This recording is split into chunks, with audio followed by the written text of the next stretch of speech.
ഇത് ഞാൻ ഒരുപാട് ടെൻഷൻ അടിച്ചിട്ട് ചെയ്തൊരു വർക്കായിരുന്നു കേട്ടോ, സ്റ്റിച്ചിങ് ആയിരുന്നു കേട്ടോ. കാരണം എന്താണെന്നറിയോ, എൻ്റെ കയ്യിൽ അത്രക്കൊന്നും ക്ലോത്ത് ഉണ്ടായിരുന്നില്ല. പക്ഷെ ഞാൻ ഉദ്ദേശിച്ച ലെവലുള്ള ക്ലോത്ത് എനിക്ക് ഒരു ടോപ്പ് എനിക്ക് കിട്ടുകയും വേണം, അങ്ങനെ വിചാരിച്ചിട്ട് ചെയ്തിരുന്നൊരു സ്റ്റിച്ചിങ് ആയിരുന്നു കേട്ടോ.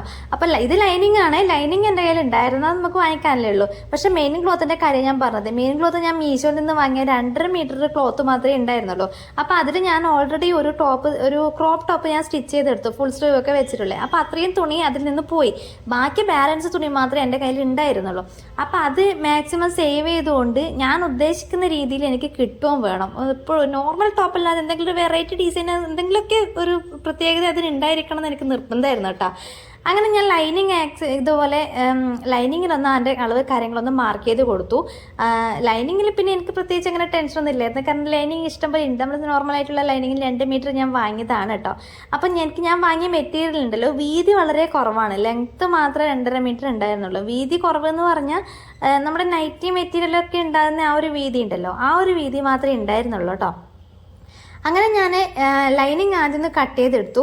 നമ്മൾ തുണി മടക്കിയിട്ട് കൊടുക്കുമ്പോഴുണ്ടല്ലോ, നമ്മളെ ഏറ്റവും വലിയ അളവുണ്ടാവുമല്ലോ, നമ്മൾ ഹിപ്പ് സൈസ് അല്ലെങ്കിൽ ചെസ്റ്റ് സൈസോ ഏതാണ്, ആ ഒരു ലെങ്ത് നമ്മുടെ വീതിക്ക് അനുസരിച്ചിട്ട് നമ്മൾ തുണിയൊന്ന് മടക്കിയിട്ട് കൊടുത്തിട്ടൊന്ന് കട്ട് ചെയ്ത് കൊടുക്കുന്നതാണെങ്കിൽ നമുക്ക് അത്രയും തുണി നമുക്ക് സേവായിട്ട് കിട്ടും. അതാകുമ്പോൾ നമുക്ക് അങ്ങനെ കട്ട് ചെയ്യാത്ത ഭാഗം ഉണ്ടെങ്കിൽ നമുക്ക് വേറെ എന്തെങ്കിലും സ്റ്റിച്ച് ചെയ്യുമ്പോൾ അതിനൊക്കെ ലൈനിങ് ആയിട്ട് എടുക്കാം കേട്ടോ. അപ്പോൾ ഇതാണ് നമ്മുടെ മെയിൻ ക്ലോത്ത്. ഞാൻ അതിൻ്റെ മേലെ ആദ്യം ഒരു മടക്കി ഇതുപോലെ ഒന്ന് മടക്കി ലൈനിങ് കണക്കായിട്ടൊന്ന് മടക്കിയിട്ട് കൊടുത്തിട്ട് ഇതുപോലെ ഒന്ന് കട്ട് ചെയ്തെടുത്തു.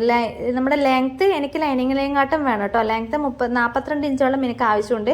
അപ്പോൾ അത്രത്തോളം ലെങ്ത്ത് ഞാൻ എടുത്തിട്ടുണ്ട്. അതിനുശേഷം ആദ്യം ഒരു ഭാഗം ഞാൻ ഇതുപോലെ ഒന്ന് കട്ട് ചെയ്തെടുത്തു. എന്നിട്ട് വീണ്ടും അതേപോലെ 2 മടക്ക് വീണ്ടും മടക്കി അത് വെച്ചിട്ടാണ് പിന്നെ അടുത്തത് ഞാൻ കട്ട് ചെയ്തത്. നമുക്ക് 4 മടക്കായിട്ട് അതിമേ കട്ട് ചെയ്യായിരുന്നു, പക്ഷേ എനിക്ക് പേടിച്ചിട്ടാണ് കേട്ടോ. അഥവാ തുണി ഏതെങ്കിലും ഒന്ന് ഉള്ളിലങ്ങാട്ടായി പോയിട്ടുണ്ടെങ്കിൽ കട്ട് ചെയ്ത് കഴിഞ്ഞാൽ പിന്നെ ഒന്നും ചെയ്യാൻ പറ്റില്ലല്ലോ. അതുകൊണ്ട് ഞാൻ 2 സെപ്പറേറ്റ് ആക്കിയിട്ട് കട്ട് ചെയ്തെടുത്തത്. പിന്നെ അതിൽ നിന്ന് ബാക്കി ബാലൻസ് ഈ കാണുന്ന 2 പീസ് മാത്രമേ ഉണ്ടായിരുന്നുള്ളൂ. അപ്പോൾ സ്ലീവിന് ഞാൻ എന്ത് ചെയ്യുന്നു ഞാൻ കുറേ ആലോചിച്ചു. എന്തെങ്കിലും ഒരു വെറൈറ്റി ആയിട്ട് എങ്ങനെ ചെയ്യണം എന്നായിരുന്നു എൻ്റെ ഒരു ആഗ്രഹം. അപ്പം ഈ സ്ലീവിന് എനിക്ക് ആകെ ഈ ഒരു നമ്മൾ ലെങ്ത്തിൻ്റെ താഴത്തെ ഭാഗം കട്ട് ചെയ്തെടുത്ത ആ ഒരു ഭാഗം മാത്രമേ ബാക്കി ഉണ്ടായിരുന്നുള്ളൂ. പിന്നെ ഞാൻ നോക്കുമ്പോൾ നമ്മുടെ ക്രോപ്പ് ടോപ്പ് സ്റ്റിച്ച് ചെയ്തതിൻ്റെ അകത്ത് നിന്ന് കുറച്ചൊരു ഭാഗം ബാക്കി ഉണ്ടായിരുന്നു.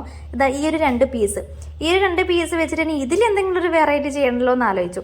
പിന്നെ ഞാൻ നോക്കുമ്പോൾ നമ്മുടെ ഈ കൈയുടെ വണ്ണത്തേക്കാളും കുറച്ചധികം വീതി ഉണ്ട്. ഇത് ലെങ്ത്ത് വളരെ കുറവാണ്, 5 ഇഞ്ച് മാത്രമേ ലെങ്ത്ത് ഉണ്ടായിരുന്നുള്ളൂ. വീതി ഉള്ളത് കൊണ്ട് ഞാൻ ആ വീതിൻ്റെ ഭാഗം കട്ട് ചെയ്തത് അത് അങ്ങനെ വെച്ചിട്ട് നമ്മുടെ അരവണ്ണം എന്നാ പറയുന്നത്, നമ്മുടെ കൈവണ്ണത്തിന് കണക്കായിട്ടുള്ള ലെങ്ത്തിൽ ഞാൻ ഇതുപോലെ ഒന്ന് ഫ്രില്ലിട്ട് കൊടുത്തു. മുകളിലത്തെ ഭാഗം നമ്മൾ പഫ് സ്ലീവ് ഒക്കെ വെച്ചെടുക്കില്ലേ, അതേപോലെ ആദ്യം ഒന്ന് ഫ്രില്ലിട്ട് കൊടുത്തിട്ട് സ്ലീവ് ഒന്ന് അറ്റാച്ച് ചെയ്ത് കൊടുത്തു കേട്ടോ. സ്ലീവ് അറ്റാച്ച് ചെയ്ത് കൊടുത്തതിന് ശേഷം ഈ താഴത്തെ ഭാഗം ഉണ്ടല്ലോ, നമ്മുടെ കൈയിൻ്റെ താഴത്തെ ഭാഗം ഇതുപോലെ ഒന്ന് മടക്കി സ്റ്റിച്ച് ചെയ്തിട്ട് അതിനകത്തേക്കൊരു ഇലാസ്റ്റിക് ഒന്ന് കയറ്റി കൊടുക്കാമെന്ന് വിചാരിച്ചു കേട്ടോ. അതാകുമ്പോൾ ഇലാസ്റ്റിക് ആകുമ്പോൾ വീതി ഇങ്ങനെ നമ്മുടെ